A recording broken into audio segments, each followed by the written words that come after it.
5-second tone followed by a 1-second pause. You are listening to Spaceboy Universe. Okay, gang, let's go.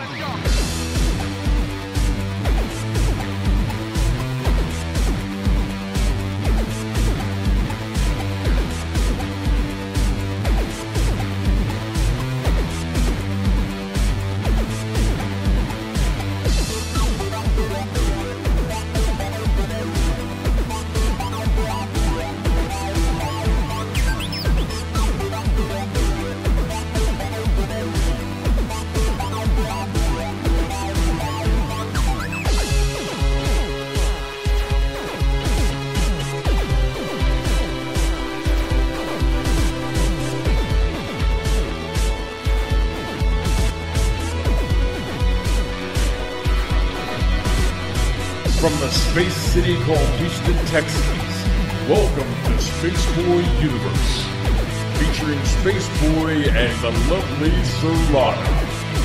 So strap in and prepare for launch sequence. And remember, it's Spaceboy's Universe, and you're in it. It's Spaceboy's Universe, and it is February 5th, 2016. So, oh, I'm terribly sorry. You're correct. I don't know what I would do without you, dear. I do know that it is show number 024, and it's Amelia Earhart tonight. And I think my lovely assistant is about to lose it with all the this weekend as far as the February the Dayton's. Anyway, so follow us on Twitter at the SB Universe. Hashtag is at SB Universe. Facebook is Spaceboy Universe. Spreaker chat, if you want to chat along with the Space Cadets, go to Spreaker.com and look up Spaceboy Universe, and you'll find the Spreaker chat bubble down there and chat with all the other Space Cadets. Of course, we recognize that some of y'all might have a life out there and can't catch our live show, but hey, we have it on demand. Spreaker, SoundCloud, and YouTube. So, without any further ado, across the aisle over here is the lovely Surlana. How are you, Surlana? It's March 5th. Yeah, it is March 5th. I am terribly sorry. This whole week has been crazy because... Oh, my gosh. I mean, it has come out of the woodworks. We've gotten Dennis to remind us. We've gotten... Patrick Sporer. Yeah. Shout out to Patrick for keeping me on point. But it has been, I'm sorry to tell you, a crappy week for me. Well, it's been migraine city. I know for both I had a of migraine Monday and Tuesday, so I couldn't go to work. It was so bad on Tuesday that you actually stayed home in case you had to drive me to an ER. Well, plus I wasn't feeling too well myself. And then later that night, when I felt better, we discovered a disaster under our kitchen sink. Well, you and I were about to figure out dinner, and next thing I know is you tell me that look under the sink because you hear water. Mm-hmm. Sure enough, there was a hole in one of our pipes. It was just going straight through, wasn't even collecting anywhere. So when I ran to Home Depot to get a part and to fix that part, and thinking, okay, that's all it needs. And the next thing I know, I break the other side of the pipe because it had been that badly rusted. The end of the story on the pipe situation is basically, I don't know how it all held together because it was my gosh. It was all rusted. It was just holes. And roof. Rusted. Yes, it was that bad. Somebody asked me on Facebook with a picture, said, is that ice damage? I said, in South Houston? I said, if there's ice damage on pipes in Houston, then another place is frozen over. Yeah, Hades. But, it was quite the fiasco. And so right now we have a huge bucket underneath the sink to collect water. But this means I didn't cook Tuesday night, Wednesday night, Thursday night. I cooked Friday night because you couldn't stand it. I didn't cook today. So, tomorrow we're probably going to have, tortellini? We've had a lot of nasty fast food. Yeah. I wasn't thrilled about it, honestly. I've reached a point where I think my food I cook's better. It is, indeed.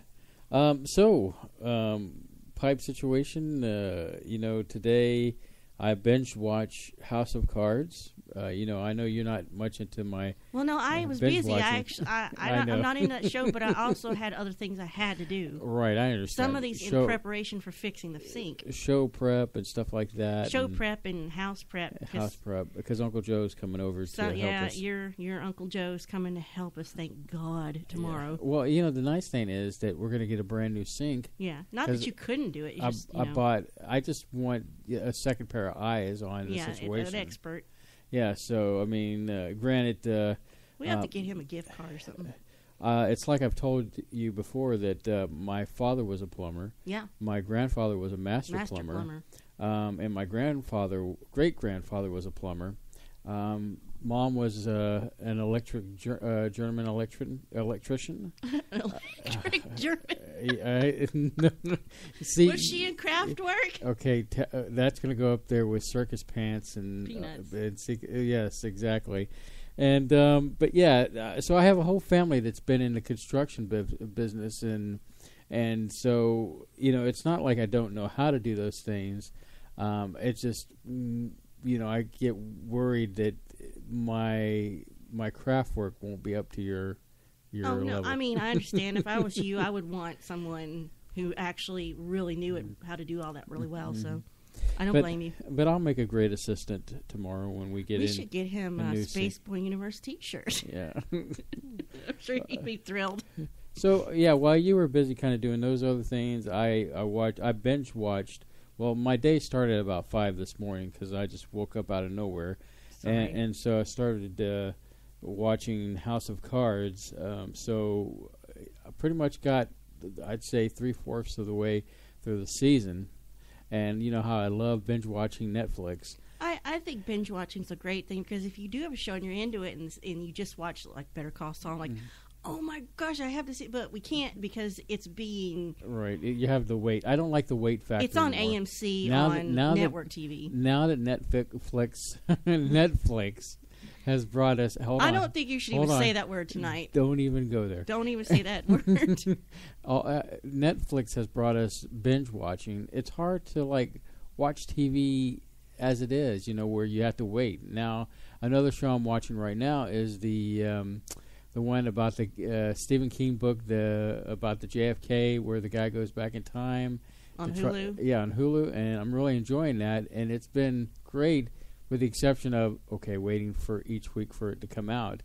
It's still painful when you get shows that are only released piecemeal, like the traditional way, whereas if Netflix produces it, it gives you everything. It's like, here it is, watch it whenever, And some shows, I have, but for example, I know this show is a little, let's say, pushing the envelope, and that's F for Family. And I've been watching that. Oh, that's the name of it, F for Family? F is for Family, and that's the, I guess, the Burr. Bill Burr. Oh, that's the animated thing. Yeah. I listened to you watch it, and I'm like, ugh. I put my headphones on and went back to my computer. I will say that there's definitely difficult times when I'm listening to it or watching it myself, but it's not. I could think of some worse things to watch rather than that show. But but that's a good example where I've kind of I'll watch a couple of shows, and then I'll watch something else and I'll come back and revisit it. But whereas this House of Cards, it's like, I got to see what's next episode. I got to see. And that's an original thing from Netflix. It's original from Netflix. But I'm at the end of the day, I'm really enjoying it. It's a good show. Another thing I finally got into is The People versus O.J.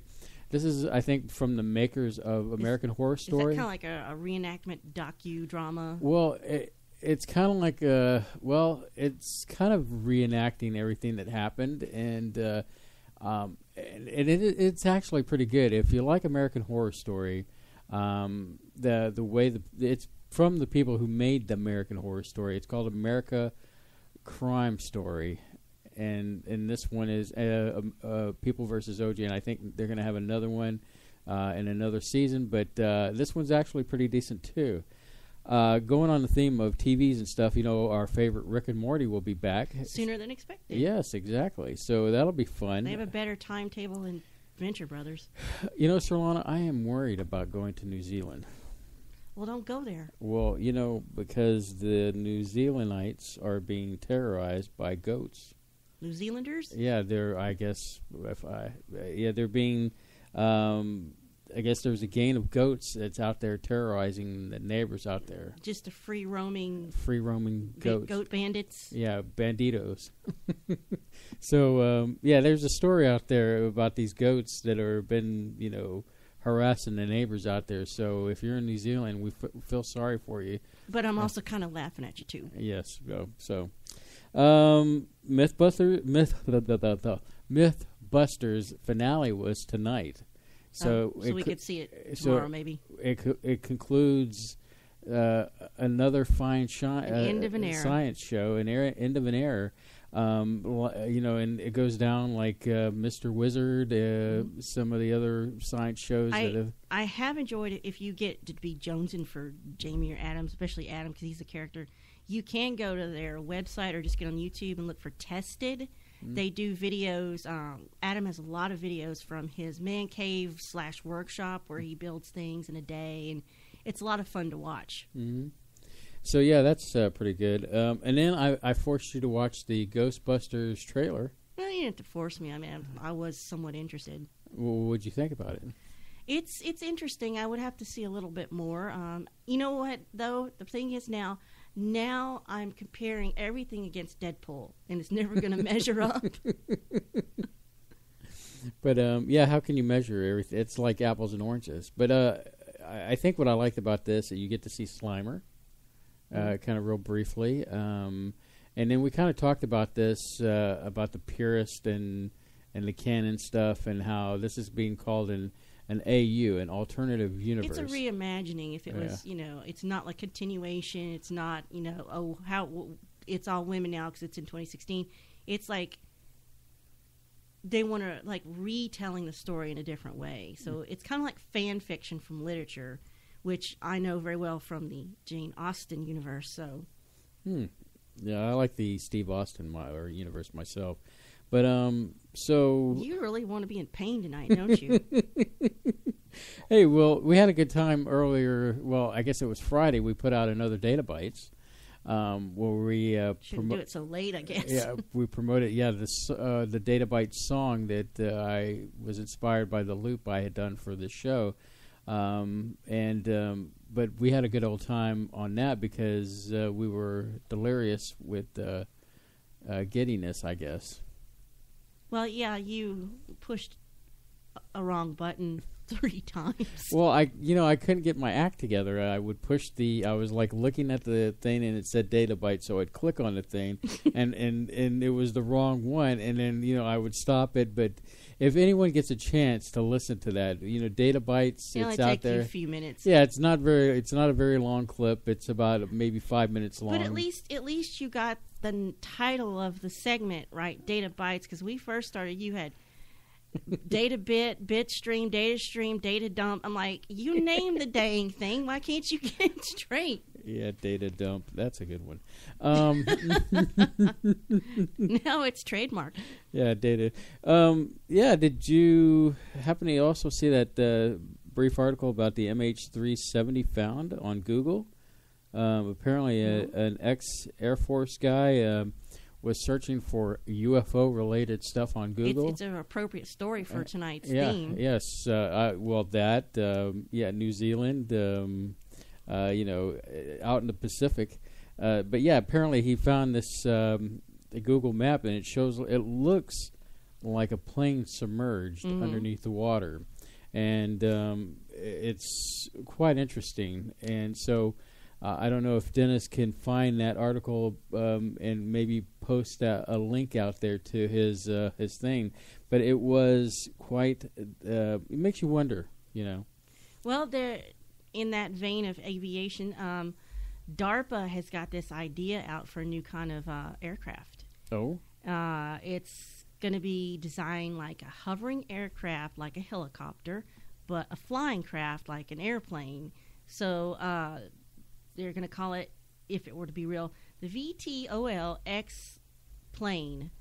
So it's like half helicopter, half airplane. So I'm just going to call it heliplane. That's what they should call it. So It's got wings kind of like an airplane, but they're really thick, and they've got these turbines inside of it, so it can switch it from pointing downward, and then it can switch it like back to the wing and then take off once it gets up there. So the article says you want to cruise around that thing blaring America blank, yeah. You know.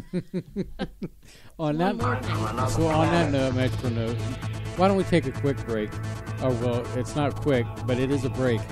So you're listening to KFNX 1100 Independent Talk, Cave Creek, Phoenix, and SpaceboyUniverse.com. We'll be right back.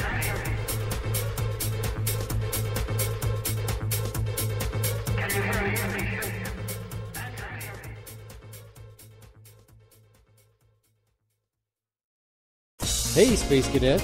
Want to show your love for the universe? Get your official SBU t-shirt now. Just click the banner on the homepage. Other products are available too. Get yours today. Hello, Space Cadets. This is Surlana, and I realize you are busy and can't always be there for our live show. Fortunately, our shows are available on demand on Spreaker, YouTube, iTunes, SoundCloud, Stitcher, and TuneIn. Just search for Spaceboy Universe. Howdy, I'm Spaceboy. And I'm Surlana. And we want to tell you about our show right here on KFNX on Saturday nights. Our show covers history, technology, gaming, pop culture, and fringe science. So join us on Spaceboy Universe here on KFNX Saturday nights at 8 p.m. And remember, it's Spaceboy's Universe, and you're in it.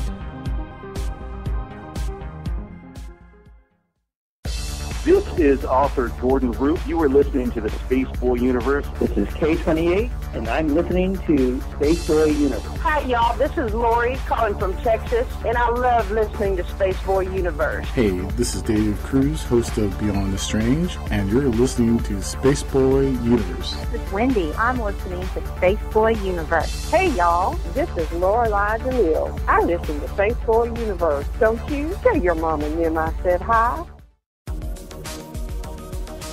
You've tuned into Spaceboy Universe, and you're probably asking the question, what is Spaceboy Universe about?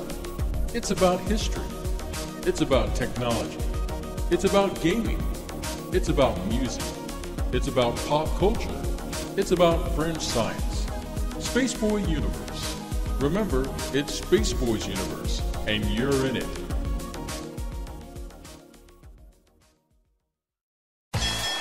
The epic battle begins this Friday. Direct from ringside at Laser Death Melt. It's Bot vs. Bot in Galaxy's 2-ton weight championship, where your challenger, Good Bot, will face the reigning champion, Bad Bot. You're terminated. Reserve seating starting at $30. 2-drink minimum, where ladies don't get in free. This is an SBU production. You're listening to Spaceboy Universe. Get your game on Spaceboy Universe.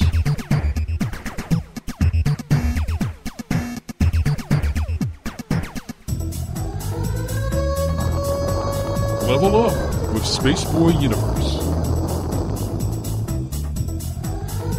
No quarters, no problems. Play it at Spaceboy Universe.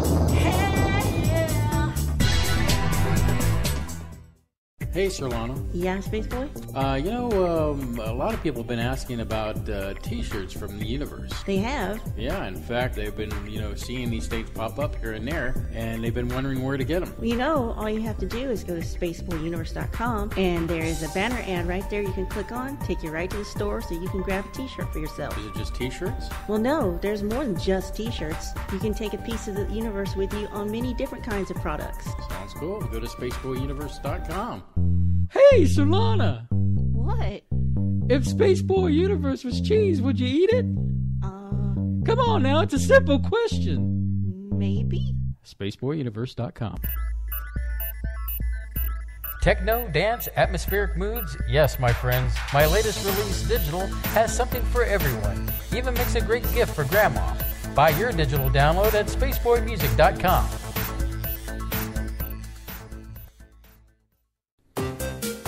Check out the new podcast, Spaceboy Universe, where we'll talk about a wide range of topics from A to Z. And remember, it's my universe, and I'm trapped in it. What? SpaceboyUniverse.com.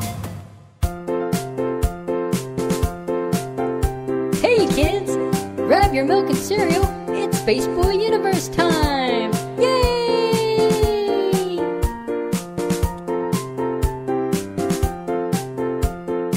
Hey, Surlana. Yeah, Spaceboy? You know, I've been getting a few calls lately about people that are just not able to catch the live show, and they're wondering about the on-demand show for Spaceboy Universe. Indeed there is. You can catch our archives on our YouTube channel and on SoundCloud. We're also on a variety of other platforms such as Spreaker, TuneIn, and Stitcher. Well, that sounds cool. It is. So check out our archives on any of these websites. And you can definitely get to these links by going to SpaceboyUniverse.com.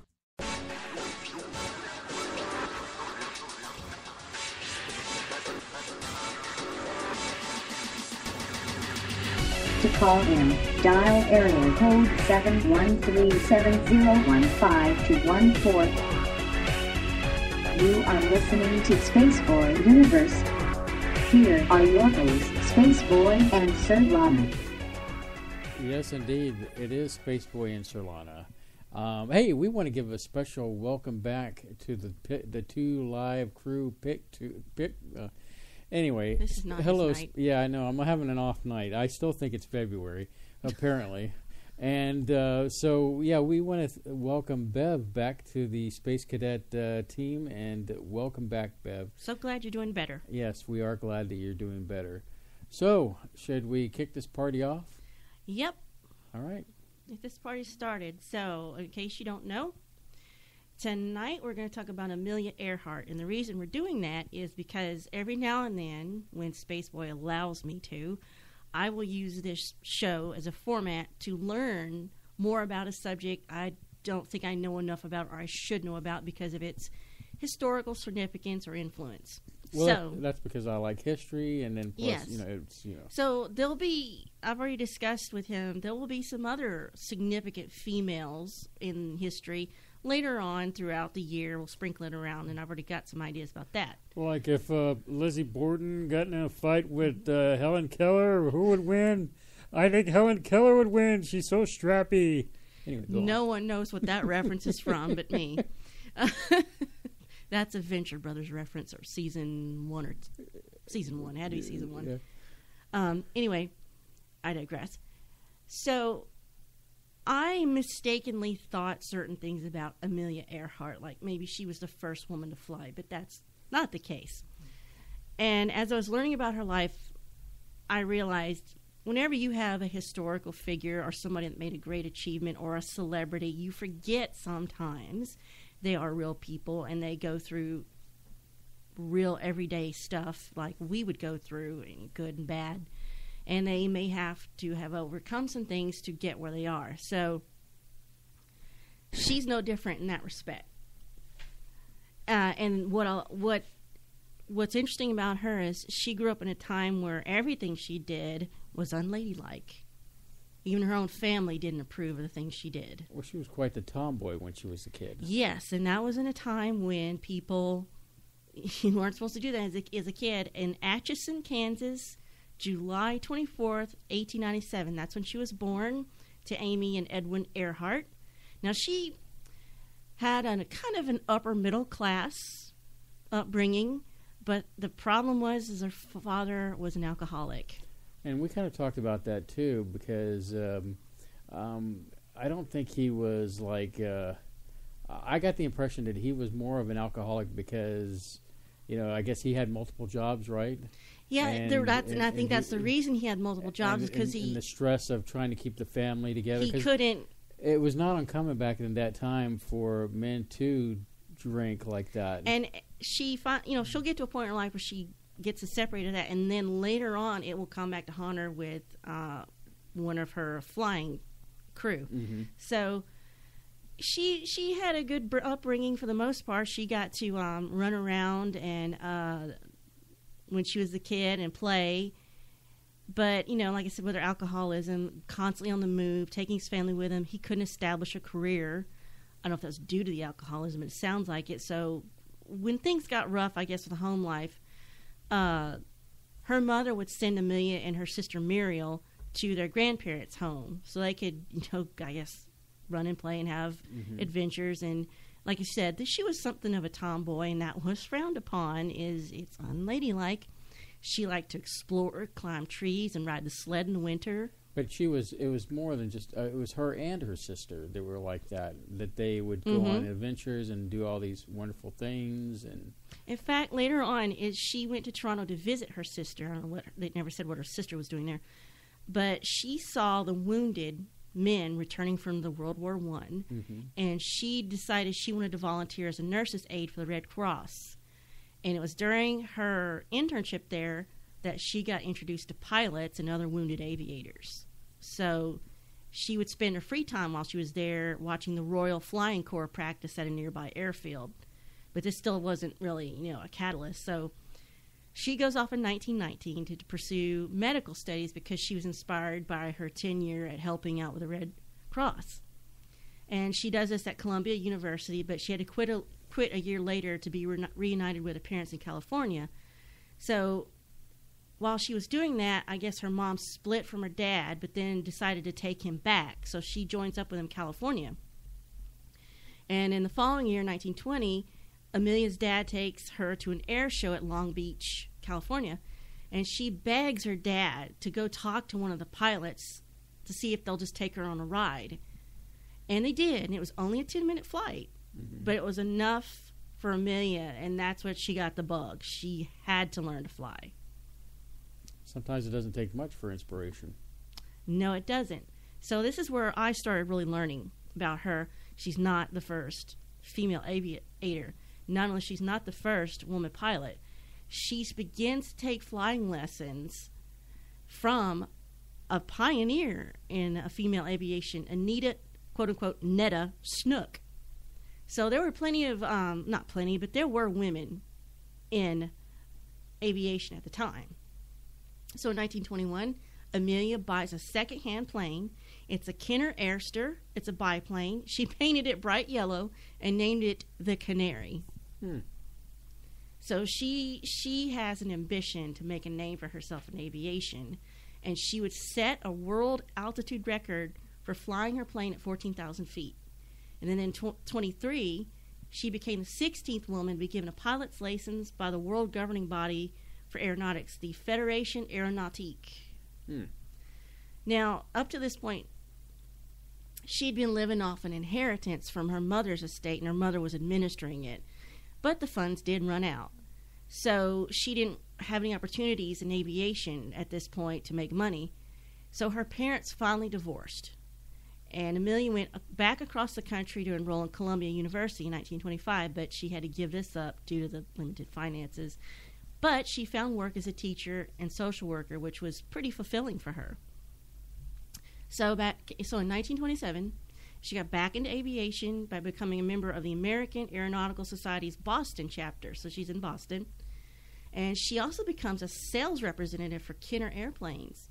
And she writes articles to promote flying in the local newspaper. And while she was doing this, she kind of gained a bit of following as a local celebrity. Now, famously, in May of 1927, as you probably know, Charles Lindbergh took a solo flight from New York to Paris. Right. And so this, I forget how new air travel was. It was like basically at this time anybody.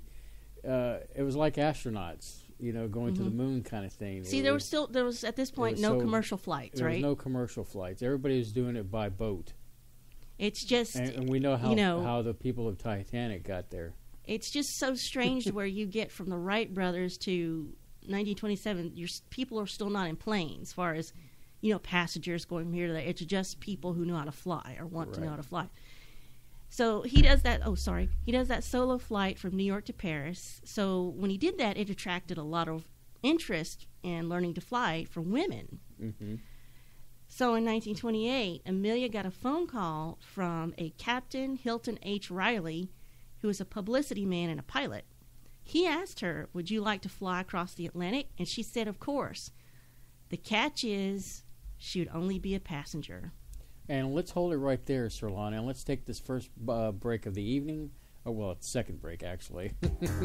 You're listening to Spaceboy Universe on KFNX 1100 Independent Talk, Cave Creek, Phoenix. And we'll be right back with more talk on Earhart, right? Yes.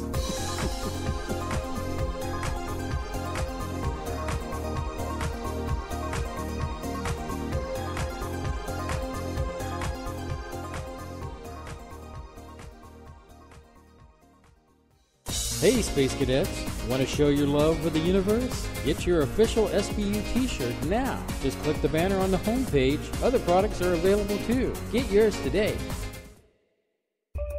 Hello, Space Cadets. This is Surlana, and I realize you are busy and can't always be there for our live show. Fortunately, our shows are available on demand on Spreaker, YouTube, iTunes, SoundCloud, Stitcher, and TuneIn. Just search for Spaceboy Universe. This is author Jordan Root. You are listening to the Spaceboy Universe. This is K28, and I'm listening to Spaceboy Universe. Hi, y'all. This is Lori calling from Texas, and I love listening to Spaceboy Universe. Rock on, Spaceboy. Hey there, this is Wendy. I'm listening to Spaceboy Universe. Hey, this is Elisha, and you're listening to Spaceboy Universe. Hey, y'all. This is Lorelei DeLille. I listen to Spaceboy Universe. Don't you? Tell your mom and them I said hi. The epic battle begins this Friday. Direct from ringside at Laser Death Melt. It's Bot versus Bot in Galaxy's 2-ton weight championship, where your challenger, Good Bot, will face the reigning champion, Bad Bot. You're terminated. Reserve seating starting at $30. 2-drink minimum, where ladies don't get in free. This is an SBU production. You're listening to Spaceboy Universe. Hey, Surlana. Yeah, Spaceboy? A lot of people have been asking about T-shirts from the universe. They have? Yeah, in fact, they've been, seeing these things pop up here and there, and they've been wondering where to get them. Well, all you have to do is go to spaceboyuniverse.com, and there is a banner ad right there you can click on, take you right to the store so you can grab a T-shirt for yourself. Is it just T-shirts? Well, no, there's more than just T-shirts. You can take a piece of the universe with you on many different kinds of products. Sounds cool. Go to spaceboyuniverse.com. Hey, Surlana! What? If Spaceboy Universe was cheese, would you eat it? Come on now, it's a simple question. Maybe. Spaceboyuniverse.com. Techno, dance, atmospheric moods? Yes, my friends. My latest release, Digital, has something for everyone. Even makes a great gift for Grandma. Buy your digital download at spaceboymusic.com.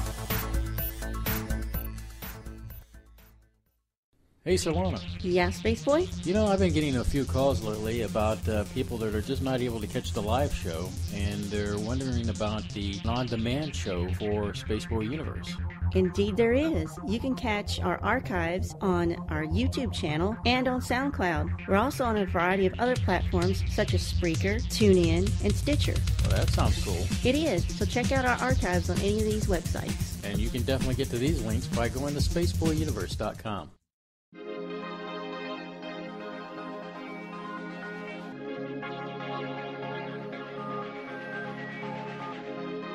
To call in, dial area code 713-701-5214. You are listening to Spaceboy Universe. Here are your hosts, Spaceboy and Surlana. Indeed, we are your hosts this evening. And just to confirm, it is March 5th. Yes, it's March 5th. So, when we last left, Surlana was about to talk about Amelia Earhart going across the ocean on a trip. Well, you'd think this would be a big deal, but it wasn't. She was just a passenger, so it kind of takes the wind out of your sails. Like, so why would she just do this just to be a passenger, but not the pilot? And you're thinking, well, why is this even a big deal? Well, what I read in the research, and this is going to set me off. The prevailing belief at the time, this is in the 1920s, remember, and a quote, at the time was such that a flight like this was too dangerous for a woman to conduct herself.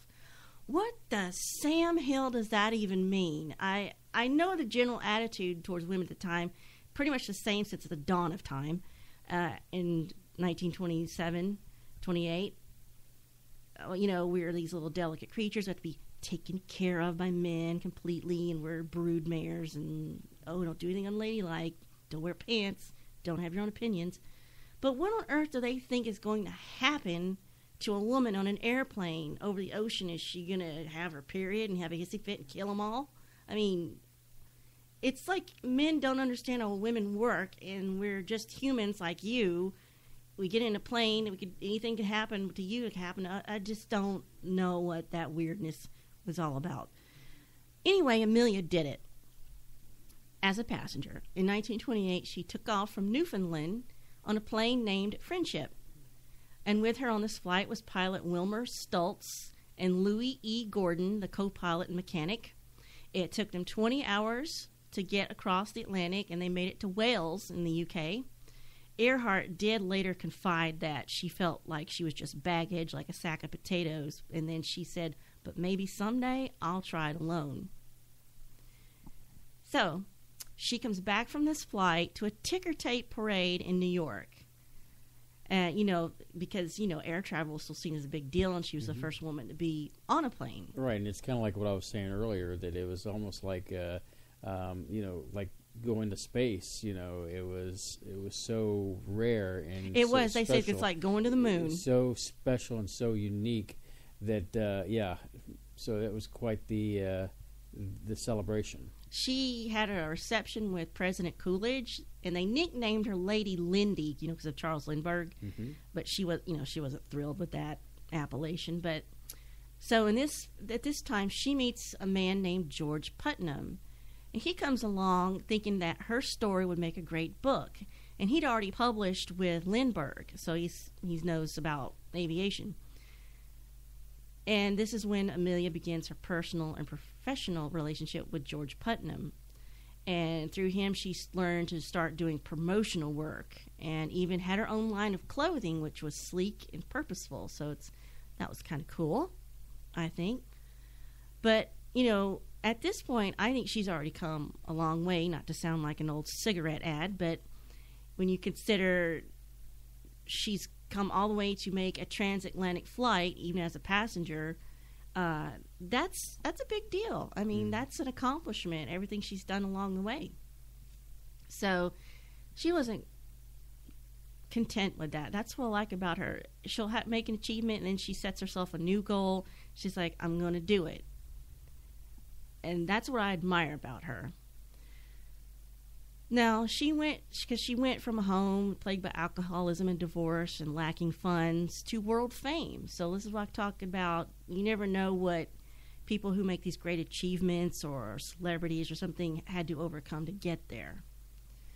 So she continued to gain acceptance and notoriety. She became an associate editor to Cosmopolitan magazine, where she promoted for transcontinental air transport, which later became TWA. And she was also, at this time, vice president of National Airways. So again, amazing career. She's not content. She still wants to be seen as a respected aviator for her own merits. So soon after her little transatlantic passenger ride, she flew a solo flight across North America. So in 1929, she entered the first Santa Monica to Cleveland Women's Air Derby, and she placed third. And in 31, she powered a Pitcairn PCA-2 autogyro, not going to claim to know what that is, and she set a world altitude record of 18,415 feet. Basically, that plane that you just described, it has a prop in the front, and it also looks like a helicopter, too. I mean, it has a blade. What was that thing that was going like, It has a blade on top, so it can take off vertically, but it also can go forward. So, I do recall like the thing I just told you about DARPA, or is it the yes, Harrier jet? Similar, but but this was propped versus well, then it must have been the great-great-grandfather to what we have now. Well, the idea has always been there to have a vertical takeoff vehicle to eliminate the need for runways. Mm-hmm. So, but anyway, I'm sorry, you digress. Go no, ahead. this should be a conversation, so it doesn't sound like I'm sitting here reading. Good show. Anyway, continue. So this is 1931. During this time, she became involved with a group called the 99s. It's an organization of female pilots that are dedicated to advancing the cause of women in aviation. And Amelia became their first president in 1930. Or was that 31? Now, this is where I got shocked, because in all the research, I don't know why only this one site seemed to really mention this. I did not realize George Putnam was married when he met Amelia. Mm-hmm.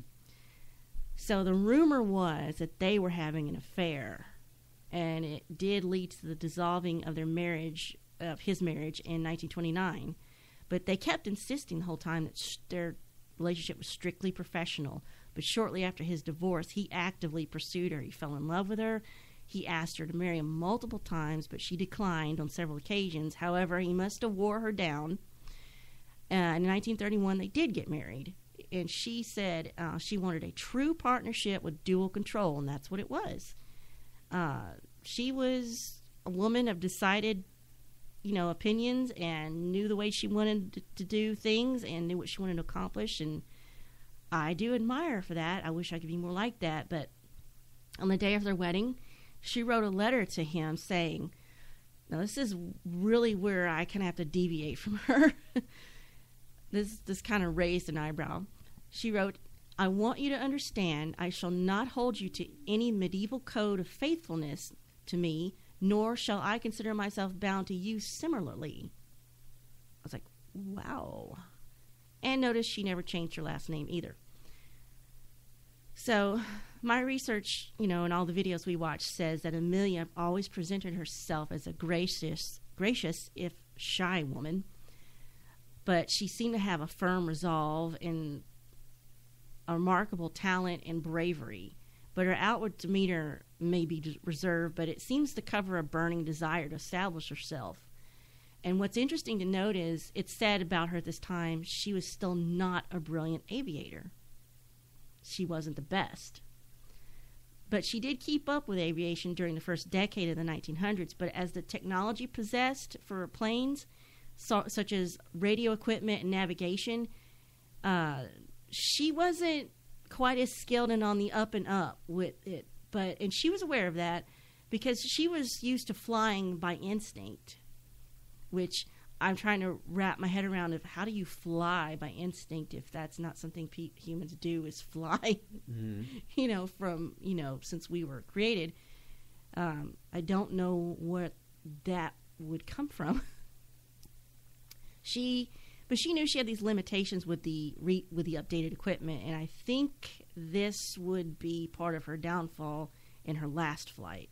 Well, before we get that far, did you mention that she in 1932 was the first to flown to Ireland, first woman to fly the Atlantic? I know you mentioned about her being the passenger, and yes, she did fly over the Atlantic, and I know I've got that here. Yes, I'll get right to that. Okay. So this is all in order. Okay, just checking. I get excited about the the first for but Amelia. You're sitting there flashing cards at me, telling me to pace myself, so I'm trying to build it up. Okay. She knew, like I said, she had these limitations with her skills with the technology, but and she wanted to learn more about them, but she was on this constant promotional tour for, all these things she's involved in. So that did interfere with her time to go learn. So she did use her celebrity status to influence other women to be courageous and self-reliant. That's another thing I really admire about her. What she really wanted to do was break down negative stereotypes about women and maybe help open doors for women in every field, not just aviation. So Amelia and her husband decided on the 5th anniversary of Lindbergh's flight, she would make the same trip he did, alone. So on the morning of May 20th, 1932, she left Newfoundland, taking a local newspaper with her to prove she was there and to confirm the date. And, of course, instantly she experiences issues on the flight, because nothing's ever simple. Thick clouds, ice on the wings, which is deadly. And then hours later, mechanical difficulties. So it was because of these issues she knew she wouldn't make it to Paris, and she began searching for a new place to land. She found this place in a pasture in Northern Ireland in Londonderry, in the UK, where she startled a farmer. But in May of that same year, she made a trip to London, and she was received warmly by them, and she was established as an international hero, but that should be heroine. And she won many honors for this: the gold medal from the National Geographic Society, presented by President Hoover, the Distinguished Flying Cross from the U.S. Congress, and the Cross of the Knight of the Legion of Honor from the French government. Just a few of her other achievements: a solo trip from Hawaii to Oakland, California, establishing her as the first woman to fly over both oceans; a solo trip from Los Angeles to Mexico City; several records for women's speed and distance between 1930 and 35. Now, this is where we get close to her final flight. So, in 1935, she joined the faculty at Purdue University as a female career consultant and a technical advisor to the Department of Aeronautics. She was able to purchase a Lockheed Electra L-10E plane. She wanted to circumnavigate the Earth, but she wasn't the first to do this, but she would be the first to do it along the equator.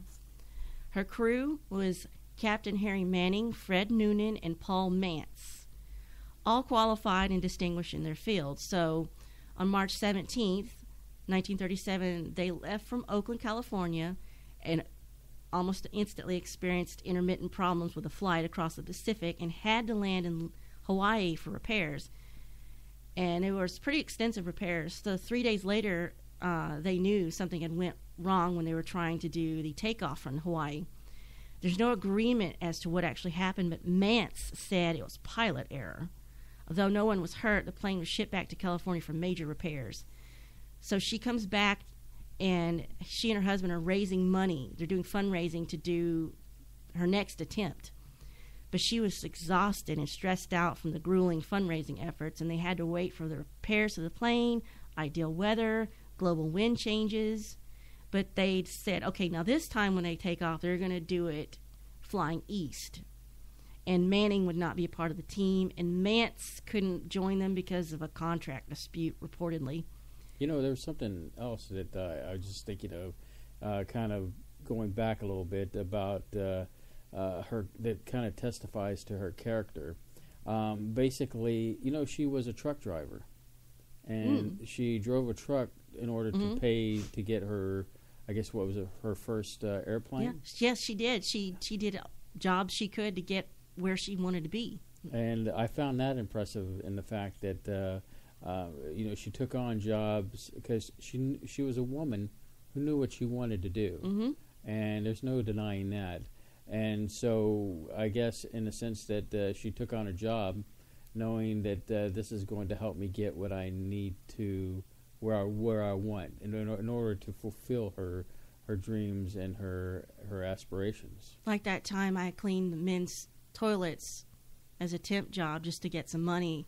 Where at? Bigelow Industries. Dun, dun, dun. All right. So anyway, let's get back on track here. Yeah, well, I think you're probably going to want to pick up right about here. With Fred Noonan only, she took off on June 1st, 1937 from Miami, then on to Central and South America, then to Africa. They crossed the Indian Ocean and touched down in New Guinea on June 29th, 1937, with 22,000 miles of their journey completed. It would take 7,000 miles to finish it, and that would take place over the Pacific Ocean. So while they were in New Guinea, she was struck with dysentery, and that lasted for days. But they took that time to do repairs and stock up on fuel and pack parachutes. Their plan was to head to Howland Island, 2,556 miles away, and it's located between Hawaii and Australia.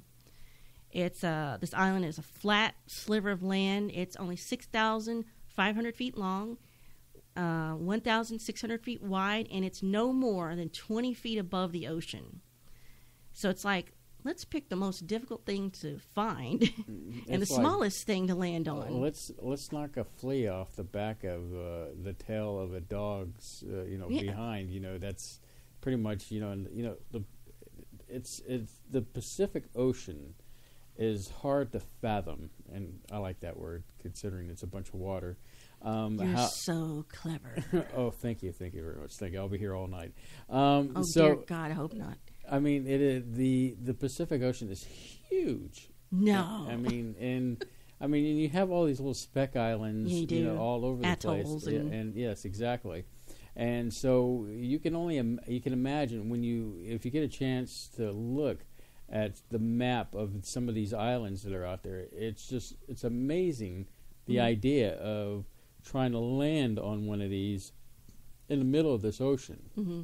And so, yes. It seems insane to me. It's insane in the membrane, to say the least. Well, and then, so you've got this tiny strip barely above water, barely wide and long enough, and it's going to be difficult to see through all the clouds. And you've got the navigator Noonan only using celestial navigation to track their route. So you've got the U.S. Coast Guard, their vessel Itasca, is that how you say that? Itasca was stationed off of Howland Island, so they could be there to communicate with her and let her know, okay, you're on course. Kind of give her a beacon to go off of. They could use maps and compass and position the rising sun to make an educated guess in finding their position relative to Howard Island. Now they would, as you hear, where they have that. Somebody, I guess, reenacts the last transmission where she says they're running their latitude and they're running north and south, looking for the island. The vessel sent up a plume of smoke so they could find them. They didn't hear that they saw it. Mm-hmm. They had emergency plans to ditch a plane if need be, believing empty fuel tanks would give the plane some buoyancy, as well for them to get an inflatable raft. So they set out for Howland on July 2nd, 1937. They headed east. Now, here's where I think there's mistake number one. They left as much cargo and equipment as they could on in New Guinea to lighten their load, which included a shorter wavelength frequency equipment, and their radio antenna was maybe damaged. They left the Morse code machine. Mm-hmm. All the things that could have helped them, they left. Well, there's supposedly there's not to jump ahead here, but pictures of because you have the I can't now I'm gone for a blank for it's a round circle device. Yes, I saw it. Looks like a ring on a stick. It sits on top of the aircraft, but they took a picture of the aircraft and it was missing, and so that device that's damaged, missing exactly. So that could lead into them not being on target and as then well.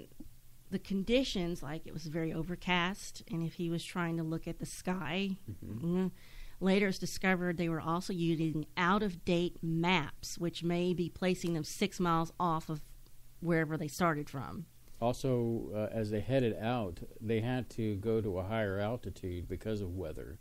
There was some pretty nasty weather where they had to go above it to get out of it, and what that well, I'm jumping ahead again, but consumption of fuel would have been a toll in the sense of trying to get to that higher altitude. Right. So it began, as soon as they left New Guinea, it's like there's a series of problems that just couldn't be solved. So Earhart and Noonan reached what they thought was going to be Howland Island, and they maneuvered into their north-south tracking route to find it.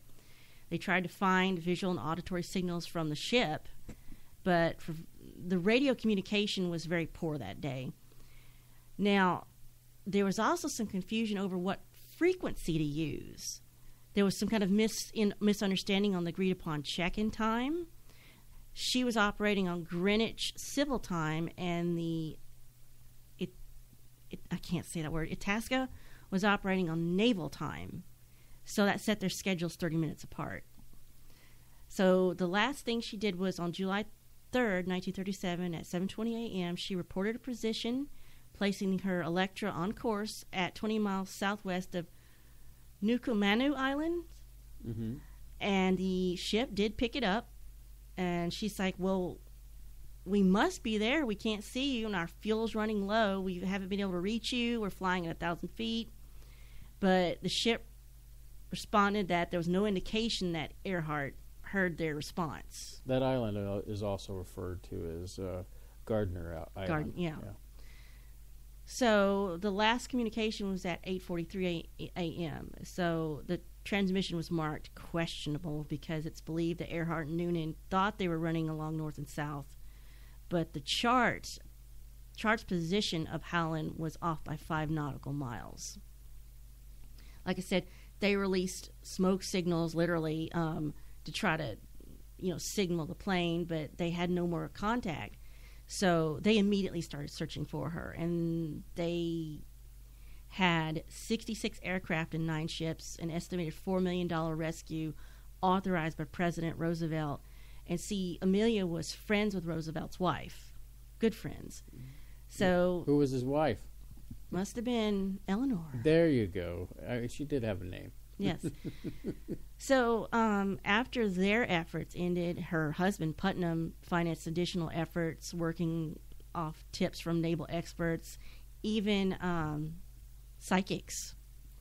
So in October 1937, he acknowledged any chance of finding her and Noonan being survived the ordeal were gone, and she was legally declared dead January 5th, 1939 by the Superior Court in Los Angeles. So it seems to me they were plagued by technical errors and all things like that, but the thing I've learned is Noonan was an expert navigator, but not an expert radio operator. Neither was Amelia. Noonan also had a drinking problem, and that may have impacted their chances. And that's what I said, where, here comes Amelia, grown up in this household where her father is an alcoholic, and then she gets through that, overcomes all that, and gets to the best opportunity of her life, and here she is with another alcoholic. But that isn't proven, though, that his condition. But the main thing is Amelia was unfamiliar with the navigation system. She just didn't know it. When she was going to try to learn it, they co-opted her training session as a photo op. Mm-hmm. And neither she or Noonan knew Morse code. They just didn't have enough skills to use the plane's advanced equipment, and that seems like they're dooming themselves from the start.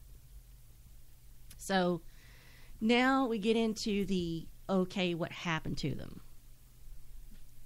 Well, I mean, it's a little bit early for that since we're about almost ready for a break. Okay. I've got more. But I wanted to emphasize about the relationship with Eleanor Roosevelt, Mm-hmm. Because that really does play into the fact that she was close to Eleanor and FDR, because they had such a close relationship that she got to stay at the White House when she was in town at that time.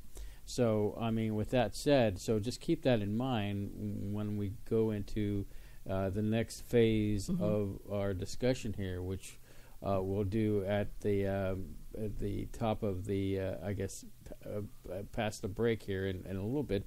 But as I rumble on, she was very close to the Roosevelts, and which I guess at the time, she was quite the celebrity. So that famous celebrity part of her, I mean, it got America really rallied behind her. Mm-hmm.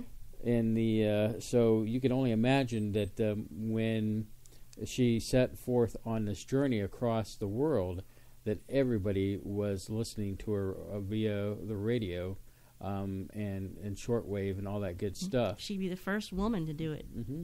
So with that said, let's go ahead and take the top of the hour break. And so when we come back, we'll talk more about this. So, So you're listening to SpaceboyUniverse.com on KFNX 1100 Independent Talk, Cave Creek, Phoenix. We'll be right back, Space Cadets. Don't touch that dial.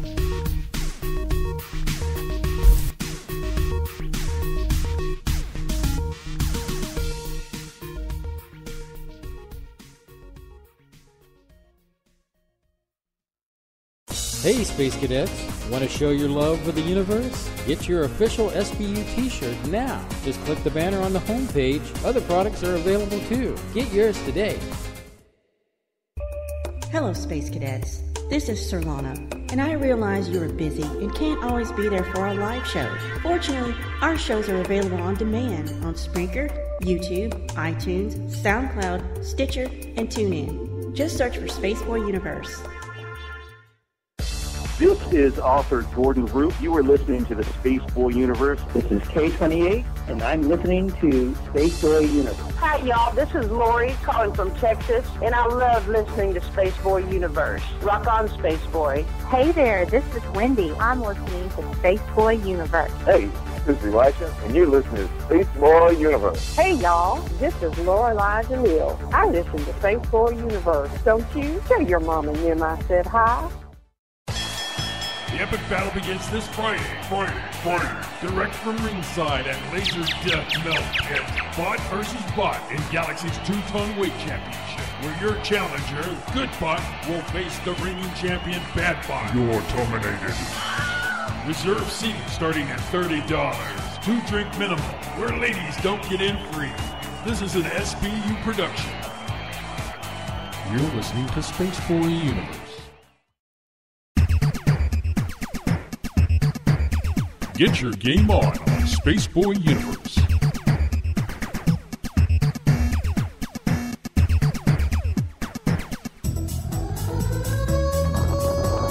Level up with Spaceboy Universe. No quarters, no problems. Play it at Spaceboy Universe. Hey, Surlana. Yeah, Spaceboy? A lot of people have been asking about T-shirts from the universe. They have? Yeah, in fact, they've been, seeing these things pop up here and there, and they've been wondering where to get them. Well, all you have to do is go to spaceboyuniverse.com, and there is a banner ad right there you can click on, take you right to the store so you can grab a T-shirt for yourself. Is it just T-shirts? Well, no, there's more than just T-shirts. You can take a piece of the universe with you on many different kinds of products. Sounds cool. Go to spaceboyuniverse.com. Hey, Surlana! What? If Spaceboy Universe was cheese, would you eat it? Come on now, it's a simple question. Maybe? Spaceboyuniverse.com. Techno, dance, atmospheric moods? Yes, my friends. My latest release, Digital, has something for everyone. Even makes a great gift for Grandma. Buy your digital download at spaceboymusic.com.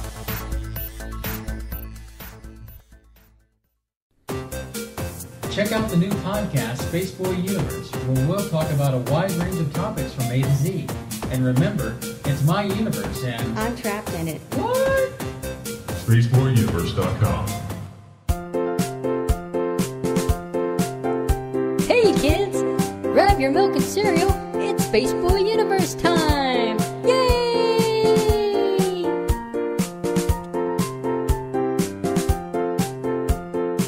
Hey, Surlana. Yeah, Spaceboy? I've been getting a few calls lately about people that are just not able to catch the live show, and they're wondering about the on-demand show for Spaceboy Universe. Indeed there is. You can catch our archives on our YouTube channel and on SoundCloud. We're also on a variety of other platforms such as Spreaker, TuneIn, and Stitcher. Well, that sounds cool. It is. So check out our archives on any of these websites. And you can definitely get to these links by going to spaceboyuniverse.com.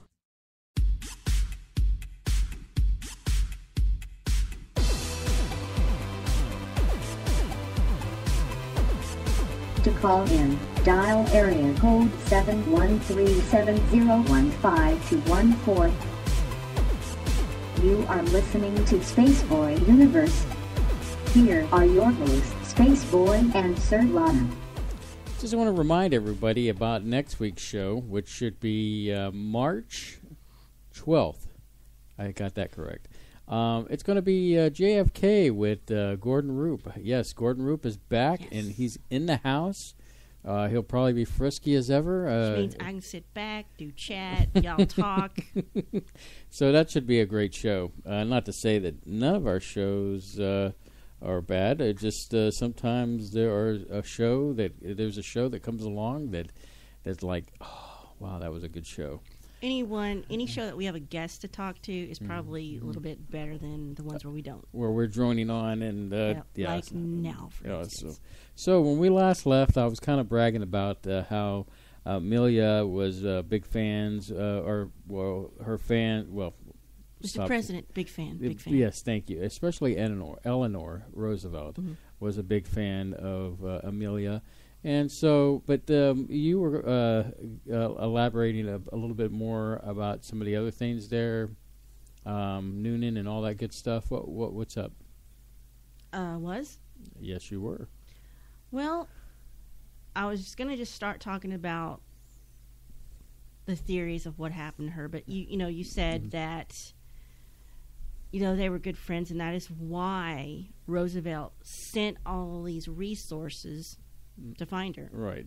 So I guess before we get into the mysteries of the theories and all that good stuff, and what's interesting is Surlana, 5 years after her disappearance, there was a film starring Rosalind Russell, and I can't remember the name. Rosalind Russell? Rosalind. Yes, it was Rosalind Russell. Thank you. And in this movie, basically, the movie revolves around a pilot that is asked to ditch her plane by a small Pacific island. Interesting. And on this island, there's food and provisions and that have been stored there for her. And so basically what they're asking for her to do is to take pictures of these Japanese-held islands along the way that she's going to do this trip. And basically the Japanese find out, and so she ends up having to ditch her plane into the ocean where nobody finds her. So, and that was, I thought, was kind of interesting where, you have some similarities with Amelia and her mysterious plane disappearance in this particular movie. And like I said, it's 5 years after the disappearance, so that 37, 38, 39, 44. So about 1942, where this came out. Also, as I was doing some research, I came across a Major Joseph Grievous in 1967, basically saying that she was on a mission for FDR, and which could explain the reason why there was you got your brow kind of. But if they're such good friends, would you send your dear friend on a spy mission, a dangerous spy mission? Well, it's kind of like you have two civilians in a civilian aircraft, and so if it doesn't look like it's covert operation. A covert spy mission. So he basically same thing, similar situation. I kind of got the horse before the carriage here, where. Wait, that is correct, isn't it? The carriage before the horse is what I meant to say. Yeah, if you've got the horse before the carriage, you've got everything correct. So anyway, so this mission, the president wanted her to go on this mission to fly over these Japanese positions and take pictures. And, of course, what they wanted it was because they wanted to take that evidence back to the League of Nations, which is now called the UN, so that they could present it and say how the Japanese were in violation of, stockpiling military items in those islands, so that for a possible invasion. So it's been said, according to Joseph Grievous's research, that the Japanese shot down the plane near Hull Island. And she was later captured and taken back to Japan. Now, what's interesting is she was held in Japan for 8 years. So You're still talking about the movie? No, I'm talking about the actual research that Major Joseph Grievous did. So you have this former major, talk about his idea of what happened to her. His theory. And it just so happens, but first there was that movie, but then '67, Major Joseph Gravis comes along, and it talks about pretty much very similar, the same scenario for her. Mm-hmm. And so she stays in Japan for 8 years until, and now keep in mind, everybody, this is a theory, or of possibly it could have happened, but so right as the ending of World War II comes into play, apparently a group of people come in, take her out, and put her into this like witness protection program kind of thing, which leads her and gives her a new identity of the name Irene Bolam. And we saw a clip of her on YouTube, and she was quite angry over the fact that Major Joseph Gravis was accusing her of being Amelia Earhart. Yes, because he said, "I've seen these pictures. I've got pictures of her when she was a little kid." Sued him, didn't she? And she tried to sue him. Of course, I thought that was kind of creepy. I've seen so many pictures of her as a little kid, and I know exactly. It is stalkery, isn't it? It felt stalkery in that sense, but I guess if you looked at something and you dedicated yourself, I mean, let's take it back to something a little bit more innocent, and in that sense is that there were a lot of people that loved Amelia.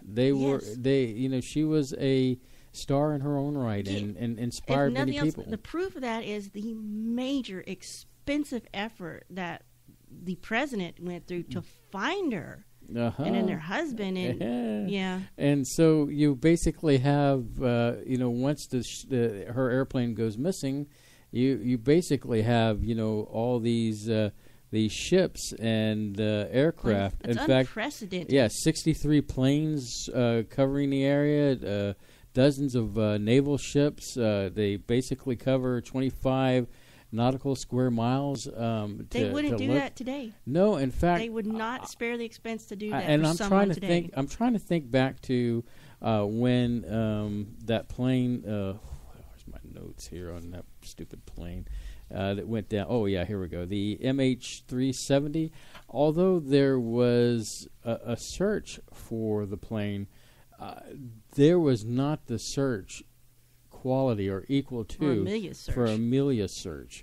And and that was just a small little plane, that Lockheed Electra. It carried I believe it was cutting 6 edge passengers. It wasn't that. It was a nice solid airplane. It was the first metal airplane, right. Compared to planes that they were making out of wood, and so that comparison between the two. And then you have like the one that went missing, like I was saying, the MH370, not quite the extensive search that was done for that particular airplane, and that was more people. A 747. So anyway, you can imagine that after looking for her, and they ended up, I guess, MIA, missing in action. So, given the technology we have now as compared to then, is it still just as hard to find a plane that's gone down in the ocean, considering this is the Pacific? Well, that leads to, before I jump into this, let me jump into this other thing, and we'll backtrack and talk about that. There was a Captain Elgin Long who's still alive today. I think he's 88. But he had this crash and sink theory that basically the plane was ditched. See a general theme here where a plane gets ditched? And near Howland Island. I guess he said it was about 40 miles northwest of the island. And, of course, in that area, you got to keep in mind, the Pacific Ocean can be very, very, very deep. And we're talking, like in the area that he is describing, 16,000 feet deep. So you can only imagine that would be definitely out of reach of any of that day's technology to try to find it, let alone go down into the sea to kind of pull that up. So, but what he kept on saying was, compared to some aircraft that have been ditched into the ocean, like, for example, off the coast of Florida, you get aircraft that have barnacles and stuff like that, and the natural deterioration. But when you have a particular ship like that going to the bottom of the ocean there, it should be pretty much well preserved. So there's a good chance that if it reached a depth of that level, that the ship would still, I call it, the airplane would still Airship. be an airship. I'm thinking space and stuff like that. You're thinking Star Trek. Yeah, I know. He's wearing a Star Trek shirt about him. I'm doing my Trek tonight. So it would still be intact. So that was part of his research. And but you were asking again, what was it before I went off into this tangent with how difficult is it to find a plane with the technology we have? We couldn't do it with that Malaysian flight. Well, that is a good question, because that Malaysian flight brings up a lot of conspiracy theories upon its own. Because it's weird. They say they lost, quote unquote, transmission from the flight, but yet, from my understanding and from what I've heard, and I guess some of our space cadets can back us up on this, is that the engines transmit back to France the condition of the engines, and so they could be able to kind of triangulate and based upon when the engines went down and how long the flight stayed up and all that. But so there are a lot of technology elements that are on modern airplanes, but despite all that, that particular plane is shrouded in a lot of mystery. And when I'm not referring to Amelia's airplane, but I'm referring to the MH. I think they both are. Well, but yeah, going back to the other one. But the thing is with going back with Captain Elgin Long's crash and sink theory and all that stuff was, what hurt them was a compounding issue after another issue after another issue, which build up, which I don't need to tell you that if you start from zero and you're going out to a point out in space and you gradually knock off,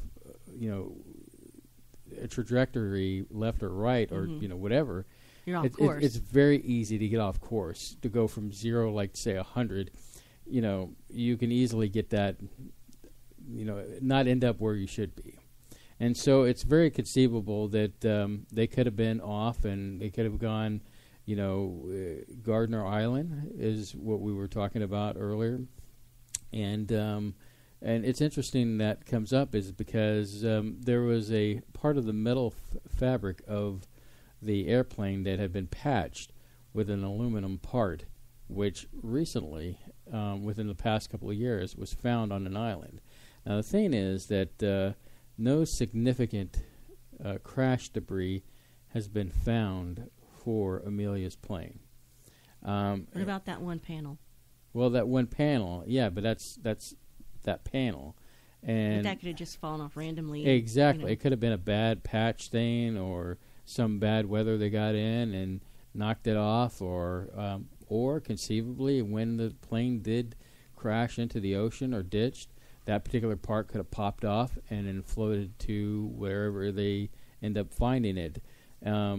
So, it is conceivable that that plane could have gone down into water. Now, I recently did some research to kind of cover my ground as far as, something current where the plane could be. And there is a group out there called Tiger. It's T-I-G... Or Tigar? Yeah. I call it Tiger. Tighar, and I can't remember the exact name. It's an acronym. It is the International Group for Historic Aircraft Recovery. Oh, man. Let's hear it for Surlana. So, that'd be nice if it wasn't so condescending. But, they're a research out there, a group that have looked into this, and they've got some great research out there that but the thing is that they haven't really found anything significant. And however, they're looking in an area where the plane could be just off this island where it could have sank. And so, but nothing further has been said or, elaborated on it. I wanted to ask you about this theory. Like you said, she was supposedly on a spy mission. One of these theories says she was on a spy mission to the Marshall Islands, which she was sent by Roosevelt, and she was captured by Japanese troops. Now, explain this to me. Extends to claiming that Earhart was forced to broadcast to American GIs as Tokyo rose during World War II. I apologize, I don't know anything about Tokyo rose. Can you elaborate on that, or? Well, there... Something I'll go look up later. There was a lady that they had broadcasting to the American troops in the Pacific to kind of try to demoralize them, and to give up. It's no use. You cannot hilarious. Cannot win this war, kind of thing. And so, which is kind of funny. That kind of theory brings up back to Grievous's theory of that she was taken to Japan.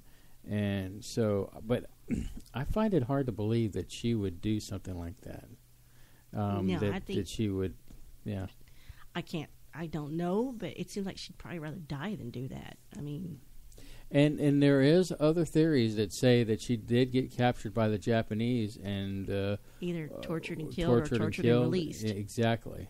And then she became that woman that said she's not Amelia Earhart. Yeah, which that goes back to the other one where, Irene Bolam, and she was very adamant. I mean, when I looked at that woman, there was a picture that I could have like said, the older picture. Yeah, I could see where it could be her.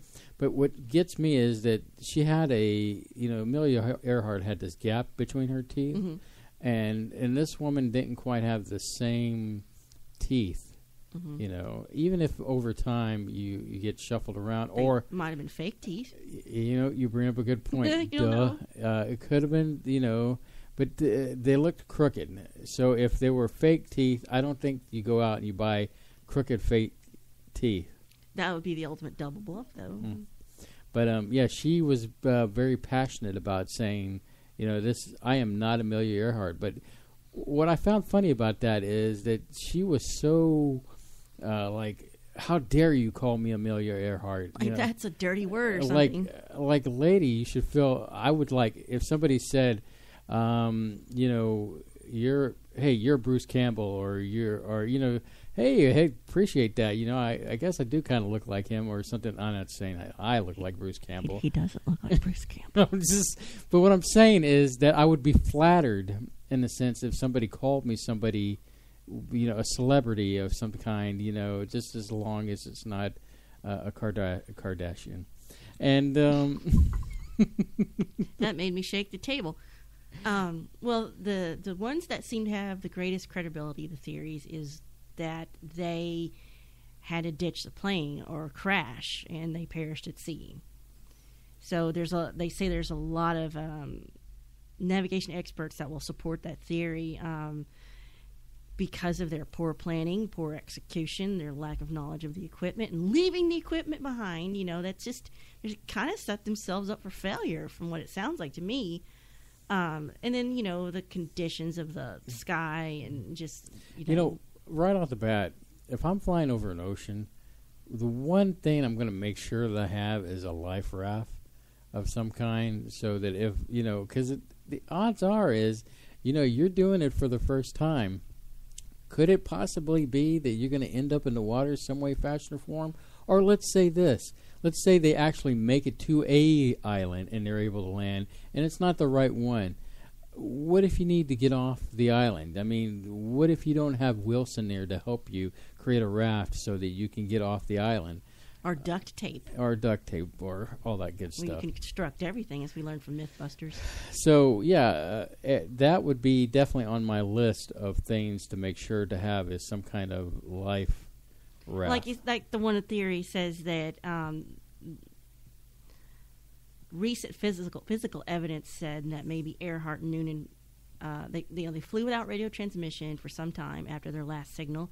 and they landed on Gardner Island, and they probably just die there. I think they found a jar of freckle cream there. I don't know. And like you said, TIGHAR identified a fragment of the plane. The piece was found in 1991, a small uninhabited island in the southwestern Pacific. Mm-hmm. But again, whatever happened to them, it just seemed kind of doomed to start with from their side. Well, leaving Papua New Guinea. Papua New Guinea. Yeah, that last leg, seemed, kind of problematic, trying to get out of there for one, and then the rest of that journey into the unknown posed an interesting dilemma for them. So you've got 1, Earhart was a spy. 2, the Japanese shot her down and took her prisoner, and she either was executed or died of dysentery. 3, she survived it, like you said, with a fake identity and lived till 1982. 4, she was stranded and died on Nikomoro Island, a.k.a. Gardner Island, and her remains were carried off by crabs. What? Under the sea. Next, Fred Noonan was too drunk to operate the equipment. Again, the Tokyo Rose theory. She eloped with her navigator and escaped for fame. And then the last one, which is pure speculation, but was covered in an episode of Star Trek Voyager. The episode's called 39s. The 39s. Oh, no, the 37s? You sure? I thought it was the 39s. It's either 39s or 37s, which is based on 1930. Hey, Dennis, I know you would Dennis, know this. you know. Anyway, so Voyager's flying the Delta Quadrant. Voyager's trapped in the Delta Quadrant trying to get home, and as they're flying through space, their daily checking out what's out there missions, they come across a 1930s rusted-out pickup truck just rotating in space, and they beam it on into a cargo bay, and they're like, ooh, what's this? And, of course, only one person knows what it is, and that's the car enthusiast. Mm-hmm. And he's like, but it's not a hover car? And I'm like, oh.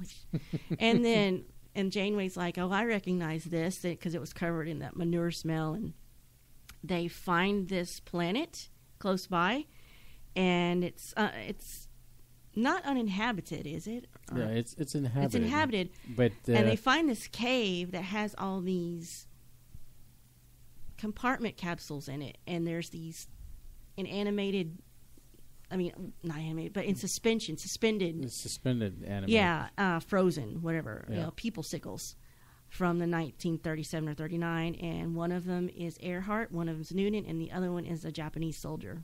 Mm-hmm. So apparently, and an African American farmer. Interesting thing about that is that I remember the aircraft. It had they went down to the planet, and there's her airplane. Mm-hmm. And I remember the antenna on top being on there, and it's like inaccurate. Yeah. So yeah, that was also the first time we saw Voyager land on a planet. Mm-hmm. Yeah, so they thaw him out and bring him on Voyager, and they figured out who she is, and Janeway's all over her because Janeway's a captain. It's like, oh, you're so inspiring and so cool. And they wanted to bring her with them back home, and they're like, no, we'll just live on this planet. And then Noonan was in love with her, and he was an alcoholic, and I'm like, okay, that went a little too far for me. But that's another theory. She's abducted by aliens. So... And then, it's the Tokyo Rose, and then, she's eloped with her navigator. So I don't know that I believe any of those other than series of unfortunate events, and they crash landed and died. Well, the Tokyo Rose thing, I find interesting, but I doubt that story. But then the fact that I kind of find it interesting in the sense that... And one of the theories, we have her being taken to Japan and staying there for 8 years. So there's no telling, what could have happened within those 8 years while she was in Japanese custody. So you would say if we have difficulty finding downed planes in the ocean now, with all our technology, back then it could have been near. It's just impossible. Well, I wouldn't say totally impossible, but fairly close. But we could find her things now, and I was watching something that said they think they've got it.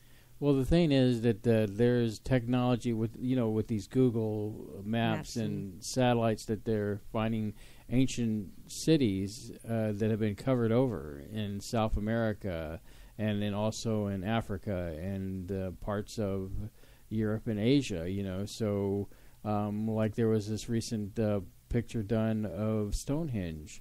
Mm-hmm. Where they found a lot of these burial mounds. They're finding things like the satellite will be over some area and there'll be like a little pond or a lake there, and it'll see a shadow in this pond, and they'll come to find out it's a car from somebody that died long ago. And which is interesting because just the other day they found a woman with breadsticks on Mars.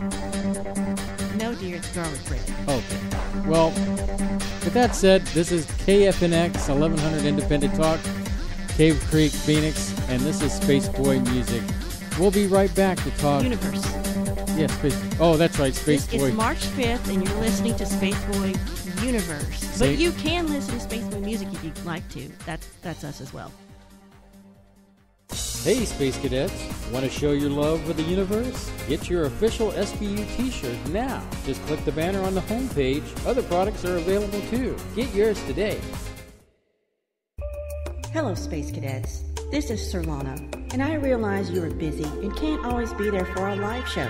Fortunately, our shows are available on demand on Spreaker, YouTube, iTunes, SoundCloud, Stitcher, and TuneIn. Just search for Spaceboy Universe.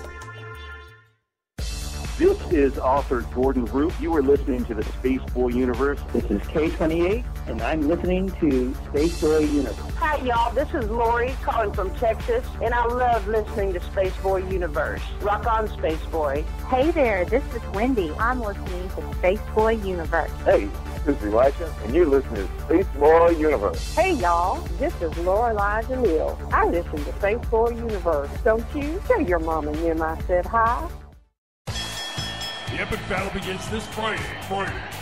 Direct from ringside at Laser Death Melt. It's Bot versus Bot in Galaxy's two-ton weight championship, where your challenger, Good Bot, will face the reigning champion, Bad Bot. You're terminated. Reserve seating starting at $30. 2-drink minimum, where ladies don't get in free. This is an SBU production. You're listening to Spaceboy Universe. Hey, Surlana. Yeah, Spaceboy? A lot of people have been asking about T-shirts from the universe. They have? Yeah, in fact, they've been, seeing these things pop up here and there, and they've been wondering where to get them. Well, all you have to do is go to spaceboyuniverse.com, and there is a banner ad right there you can click on, take you right to the store so you can grab a T-shirt for yourself. Is it just T-shirts? Well, no, there's more than just T-shirts. You can take a piece of the universe with you on many different kinds of products. Sounds cool. Go to spaceboyuniverse.com. Hey, Surlana! What? If Spaceboy Universe was cheese, would you eat it? Come on now, it's a simple question. Maybe. Spaceboyuniverse.com. Techno, dance, atmospheric moods? Yes, my friends. My latest release, Digital, has something for everyone. Even makes a great gift for Grandma. Buy your digital download at spaceboymusic.com. Hey, Surlana. Yeah, Spaceboy? I've been getting a few calls lately about people that are just not able to catch the live show, and they're wondering about the on-demand show for Spaceboy Universe. Indeed there is. You can catch our archives on our YouTube channel and on SoundCloud. We're also on a variety of other platforms such as Spreaker, TuneIn, and Stitcher. Well, that sounds cool. It is. So check out our archives on any of these websites. And you can definitely get to these links by going to spaceboyuniverse.com.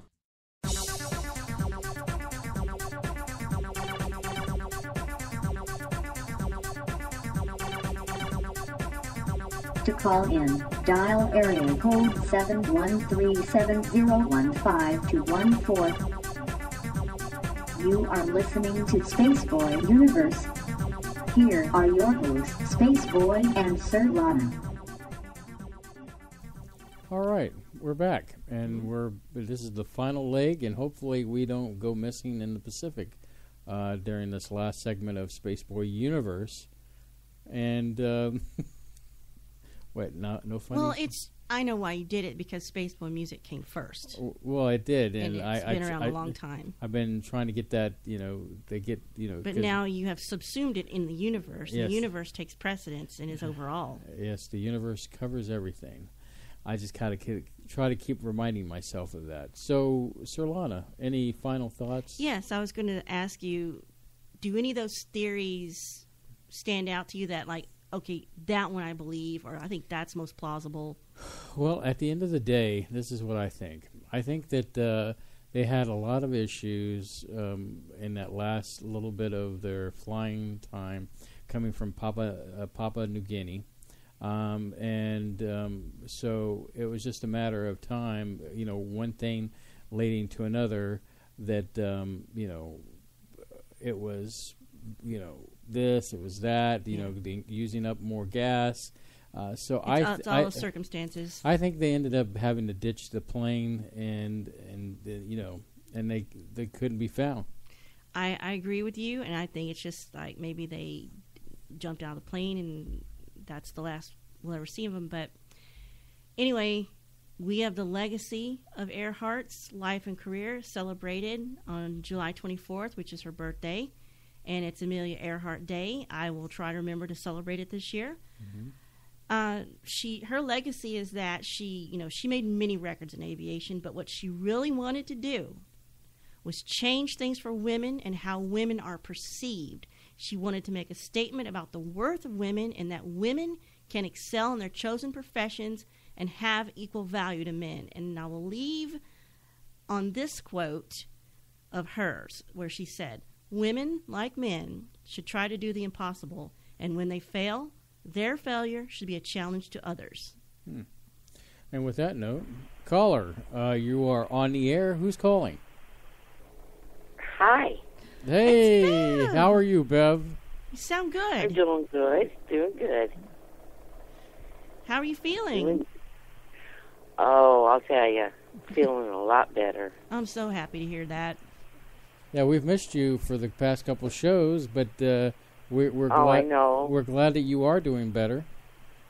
I was having withdrawals in the hospital. Oh, no. It's like I can't talk to Spaceboy and Surlana. Well, I was judging your condition based on how Robert behaved, so he didn't seem terribly concerned, and he was cracking up, and so I'm like, oh, well, things must be okay if he's here. And that was all put on. He was worried. I was pretty sick. 10 days in the hospital. Yeah. That was long enough for me. I can only imagine that you were excited to be back home. Oh my gosh! I know. Yes, I was. I had to. I guess, what was it? About 16 years ago, I had to have some back surgery, and I was in the hospital for about I guess about 10, 15 days, and it's nothing worse than it. Just, I don't know. I felt very alone, and I couldn't get out of there fast enough. I didn't know him then. Mm-hmm. Yeah, and so despite being there and people being able to take care of me, I just wanted to be at home. So I know you could probably relate to the fact that I think that being in my own surroundings helped me recover faster than actually being in that hospital. So. Yes. Oh, yes. And I'll tell you what, man, our babies went nuts when I walked in the door. I'm trying to imagine our cat would probably be cussing me out if I was gone that long when I got back. She does it anyway. Well, Bev, we're glad you're doing better, so. What did you think about Amelia Earhart? Did you have any? Did you know about all this stuff beforehand? Like, I was just finding out a bunch of stuff for the first time. I didn't know she was a truck driver. Yeah. Truck driver, social worker, teacher. Nurse. Nurse. Yeah. what didn't she do? She was a marketer, a promoter, a writer, an author. She was a woman that knew what she wanted, and Renaissance woman. And she basically took care of business to get what she wanted. She had goals. She's like, dang it, I'm going to achieve them, even though it cost her life. She was brave enough to do it. I'll never measure up. Oh, me neither. She inspired a lot of women, and she was a woman ahead of her times. It definitely, because she struggled to break the stereotype of women are not these delicate creatures to be taken care of. We're not just brood mares, so you can have more sons. Right. So, there are some women that are delicate, but a lot of them weren't. They wanted to excel, but men just wouldn't let them. Bev, what are some of your other heroes that you've grown up to?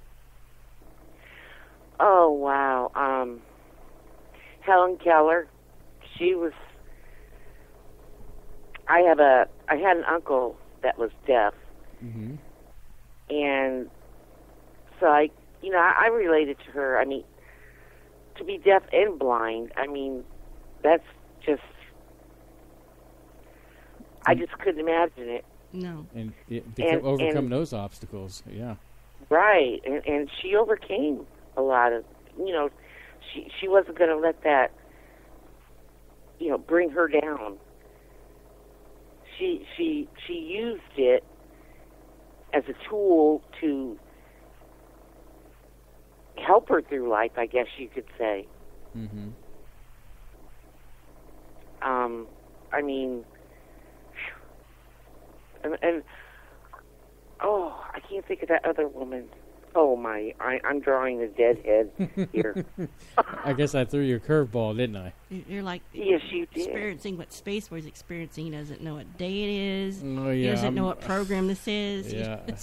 I'm having one of those days. I guess I'm entitled to those. Well, it started out where I had the 2-day migraine, and I was trying to make the banner for the website and everything, and I put it Saturday the 4th, and it's the 5th, and then that 2 people caught me on it, and I'm like, I've had a migraine. You cut me some slack, so I fixed it, and then it was still wrong on Twitter, and I'm like, oh God. Well, and then now it's been ingrained to him. It's the 5th, but it's last month, and well, I had a little headache, and I took a little nap before the show, and so I'm he still rebooted.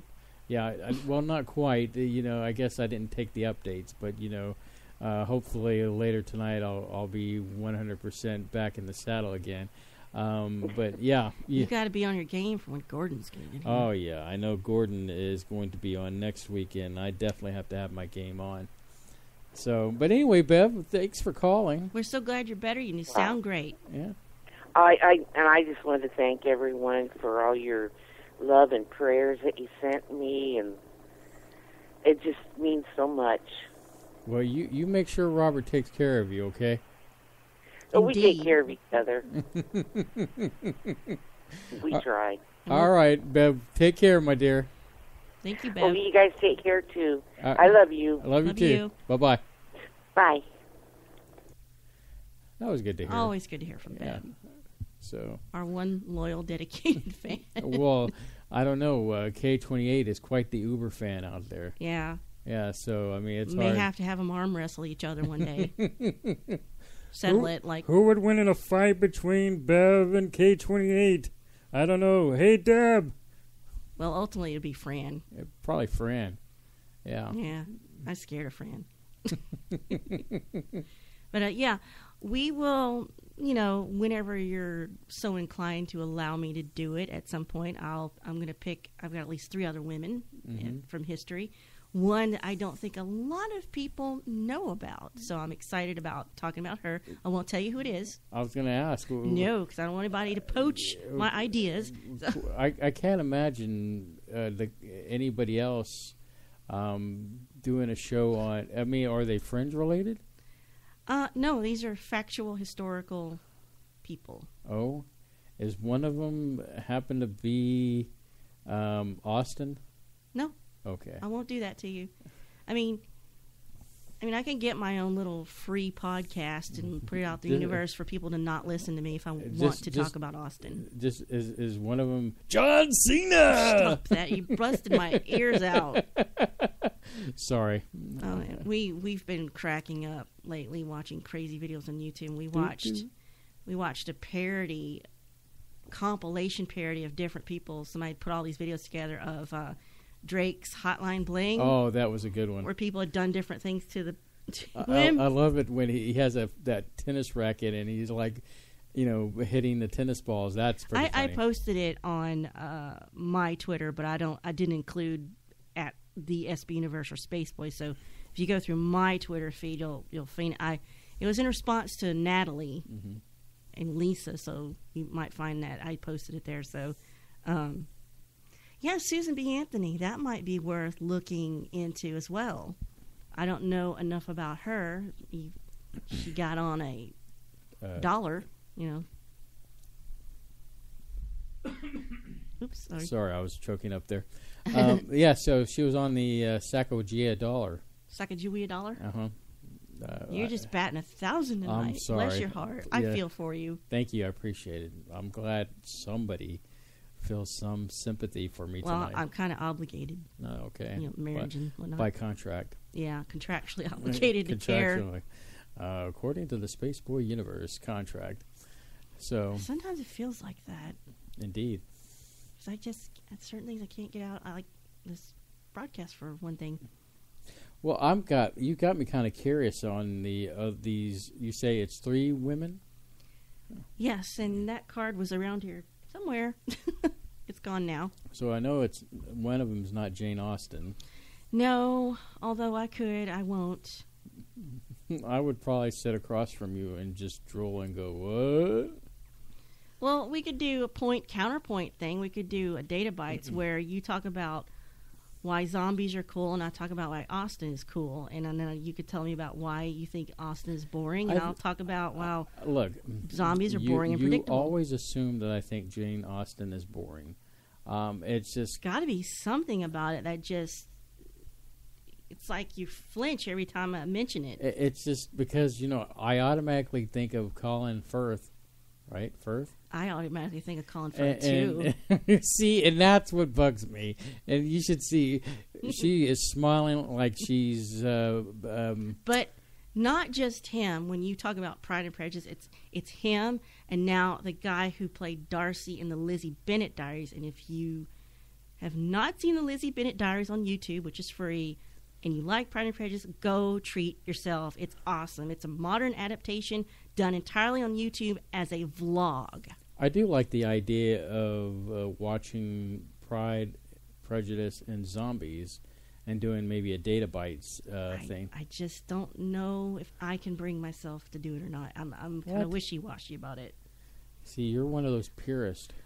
I'm not a purist in I have read Jane Austen fan fiction, and a lot of that fan fiction has made it to Kindle, gotten published. Of course, it's self-publishing, but it's good enough. I've read some really great fan fiction, and then I've read some fan fiction. I'm like, oh, honey, save this for your personal diary. You don't know grammar. You can barely spell. This is not a Facebook post. Get this off the internet. So I've seen all extremes, but when you start making Darcy a vampire or a werewolf or zombies, you lose me there, because that is breaking with the genre completely. Not to do 180, but speaking of zombies, I saw the preview for Medea's new movie coming out, and that's breaking with it completely. And it starts off like your typical outbreak zombie movie and everything, and all of a sudden, here comes Medea onto the front porch, and she's got her shotgun, and she's ready to get it on like Donkey Kong, and I don't know. I'm going to have to see that just because it looks. Does she get it on like John Cena? John Cena. But yeah, so that looks like it should be a lot of fun to watch. Well, I don't know about that. Like I said, now everything, if it doesn't measure up to Deadpool, I don't know. You and Deadpool. I don't know. It's just really enjoyed that movie. I want to go back and see it again. Well, I mean, I think we're going to get another Wolverine movie, and it'll be rated R. So, I read are that. you over Hugh Jackman? I was never on Hugh Jackman. Well, I don't have a he's nice to look at, and he seems like he has an awesome, fun, cool personality. Now, you want to talk about somebody's on Hugh Jackman, that would be our friend Leanne. She's much more into him than I am. Now, dear Colin Firth, he is aging, bless his heart. Which he was good in that movie. He was good in that movie. What was it? The Kingsman? The Kingsman. Oh, that was an awesome movie. Mm-hmm. Now he does get typecast after he played Mr. Darcy. He was sort of typecast because Bridget Jones. Right. He basically played Darcy as Darcy from Pride and Prejudice. They just lifted him out of that world and put him in a modern world. Mm-hmm. He was stiff, unapproving, and he seems like what's her face's character seem like the way some people stereotype British. Yeah, and Bridget thought maybe he was looking down on her because she's this working class girl and she's kind of a screw up, and but it's basically that was based off of Pride and Prejudice. And I asked you the other day, I said, hey, did you see that movie Clueless? Did you like it? And you said yes. I said, well, you just got fooled into watching Jane Austen's Emma. Well, the thing is, I felt like you trapped me into that. And there's a big difference. That is, granted there's no zombies in that one, mm-hmm. but that is a retelling of the story mm-hmm. in a different way. And that's why I said Lizzie Bennet Diaries is like Clueless is. It takes the basic plot and puts it where we can understand it. I think you're just prejudiced of zombies in general. It's so boring. There's zombies are shuffling. I'm like, can they sing? Can they dance? Can they run track? Hello, no. my baby. I shouldn't have seen that in case of copyright. Yeah. Well, just a snippet's fine like that. So, That's imagine enough. me singing as a frog right now with the top hat. Anyway, so... But yeah, I'm sorry, zombie movies are boring. Now, I say that, so that I don't read about. No, listen, I don't read about zombies. I don't watch zombie films or TV. But I have had 3 zombie dreams in the last 2 weeks. Okay, before you go there, is there a because I don't think I've asked you this before. Is there a horror movie type thing that you? I mean. I said horror. Oh, okay. Babe. I didn't hear the last R. I mean, we are under FCC rules. I know, here. but I didn't say it. Okay, I'm just saying that horror movies. Horror. I'm sorry. But, horror movies. Yeah. I mean, okay, I know you don't like zombies. I know you don't like sparkly vampires. Oh, God. No. I don't know werewolf movies. So the monster of the week is not kind of your thing. Now, when I was younger and we cable had just come out, right, like a few years out. This is I remember back when we had that. It was a flat box and it had a slider, and you could go from 0 to 30 and go. Mm-hmm. And all the channels on the TV would go, It was during that time when they, on Saturday afternoons at 2, they would show, what's that movie about the frogs that come in and they start terrorizing this rich family with this mansion in a swamp, and they're just everywhere. It was just called Frogs. I think it's just that kind of Frogs. movie. You know that kind of movie? So it was Creature Feature Saturday. Giant ants. Those kind of things, the triffids, leeches, mm-hmm. those kind of things. And my mother loved them. Well, those were... And she would make fun of them. This was pre-Mystery Science Theater. So when Mystery Science Theater came along, she embraced it with me. Because they, as you know, mostly watching sci-fi, but they did Creature of the Week, type of thing. So do I have horror movies that I like? No. But I like them when they're being watched as Mystery Science Theater. The horror at Party Beach, I think, is one. This is the monster that looks like he's like a fish with his mouth stuffed with sausages, mm-hmm. and they find out how to kill it by pouring salt on it, or as they say, sodium. That was hysterical because it was being riffed. Mm-hmm. And, of course, I've dragged you to Riff Tracks Live. Well, any of the, for me personally, I loved all those black and white B movie movies during the 50s and of course in the 60s. You had, one of my favorites is The Creeping Terror, which was later Mistied. And I said, you described that movie to me. It's like, there's this one movie. I was like, yeah, I got the VHS tape that's Mistied of that, and I showed you the first 30 minutes. You went, yep, this is the movie, and it's painful. Painful to watch because it's so lame. But as a kid watching those movies, so funny, every Saturday I looked forward to Creature Feature being shown. I mean, Saturday in general, you had all these movies like that and other sci-fi movies, and it was fun to watch for me. So I watched them with my mom, and that's what made it enjoyable, I believe, not the actual movie itself. So for you, something like Them, which I believe it was that ant movie. Yes, and something about a woman being trapped in front of sugar in a booth or something. There's this giant projected ant behind him. Okay. I remember watching that with Mom. Nice. So, how in the world did we get on this topic? Well, I guess it led from zombies to that, but everything should lead away from zombies. It's always an interesting conversation when we go down the hole. And maybe we could talk about that on another show or Data Bites. Yeah, it is something. So you get well, really I definitely upset about it. I'm definitely gonna watch the Pride, Prejudice, and Zombies. And we'll have our back and forth on that. Well, then I'll probably have to see it so I can school you on the proper. That's life. Being married to an English major. Well, I have these things that you're not into. You have things that I'm not into, and that's fine. That's healthy. You should be your own person. And then we have things we're really into together, like. Ooh, I don't want to get us started on this topic, like Better Call Saul. Oh my gosh, that has been very good. This last episode, I was disappointed in the sense of how it was like it didn't. I guess it was like building stuff up, and so there was no release out of the episode. I mean, you're climbing a ladder to get to the top, and you stop in the middle. For the next, you have to wait till next week to go up to the next rung. Oh, it's killing me because Better Call Saul is on AMC, which is network television. It releases things traditionally, unlike if you're watching it on a Netflix original or an Amazon original, where they go and film it, tape it, and then they just vomit it all out for you to binge watch. Well, like I was talking about earlier in the program, Hulu is doing something different with the 11/22/63, I guess that's the name of it, about the JFK assassination and time travel, where they're releasing it one at a time, and they don't have to like do that. Like a traditional. Yeah, but they're doing it traditional.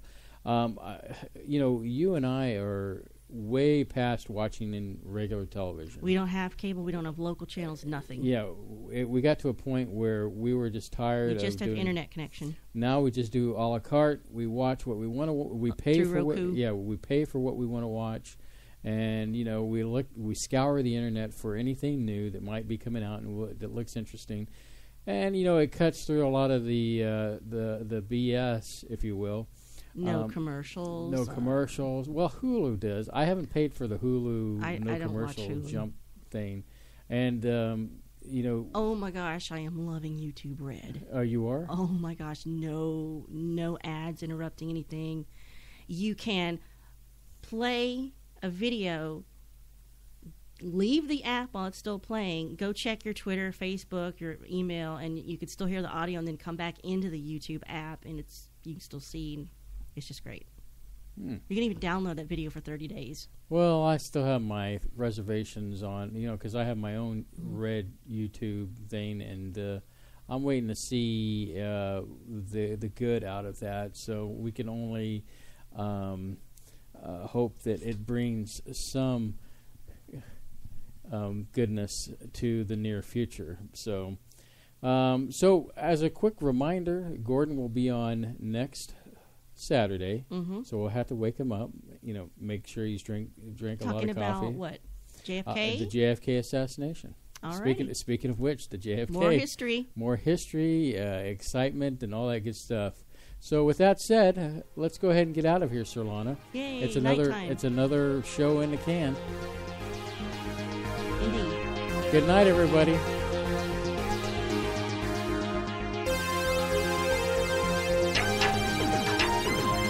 Spaceboy Universe is hosted by Spaceboy and Surlana.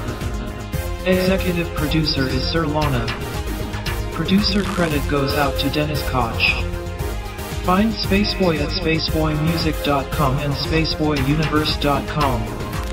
This has been a Spaceboy Universe production. You have reached your final destination. Good night, Space Cadets.